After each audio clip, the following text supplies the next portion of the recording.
தமிழ்நாட்டுல ஒரு சமூக நீதி பூமி நம்ம கொண்டாடிட்டு இருக்கிற ஒரு இடத்துல தொடர்ந்து சாதி ஆணவ படுகொலைகள் நிகழ்ந்துட்டே இருக்கிறது. நம்முடைய சமூகம் எவ்வளவு பிற்போக்காக இருக்கிறது அப்படின்றத காட்டுற ஒரு சூழல்ல தான் நம்ம பார்க்கிறோம். 2வது இது களை எடுக்க வேண்டிய, இது வந்து முற்றிலுமாக ஒழிக்கப்பட வேண்டிய ஒரு விஷயம் அப்படின்றதுல நமக்கு மாற்று கருத்து இல்ல. அரசு உடனடியாக இது மீது நடவடிக்கை எடுக்கணும். நீங்க ஒரு கொலை நடந்த பிறகு அவர்களை கைது செய்வது, அவர்களை உள்ள போய் வன்கொடுமை தடுப்பு சட்டம் எல்லாம் அவங்க மேல போடுறதெல்லாம் தாண்டி, நாம் ரொம்ப நாளா கேட்டுக்கிட்டே இருக்கோம், சிறப்பு சட்டம் தேவை. ஆணவ படுகொலைகளுக்கான சிறப்பு சட்டம் தான் வாழ்நாள் முழுக்க அவர்கள் உள்ள இருக்கணும்.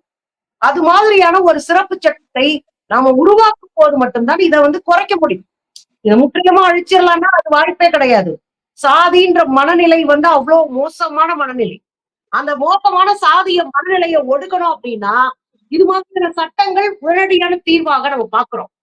அதுக்கப்புறம் சமூக மாற்றத்தை நோக்கி நம்ம தொடர்ந்து பயணிக்க வேண்டிய தேவையும் அவசியமும் இருக்கு. அதனால உடனடியாக அரசு இதன் மீது கவனம் செலுத்தணும்.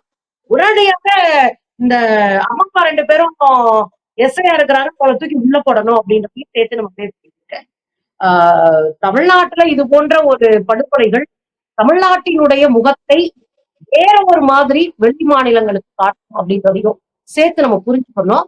நம்ம நம்ம மாநிலத்தினுடைய வளர்ச்சியை, நம் மாநிலத்தினுடைய முற்போக்கு முகத்தை ஒழிக்கக்கூடியதாகவும் இது மாறும் அப்படின்றதையும் சேர்த்து புரிஞ்சுக்க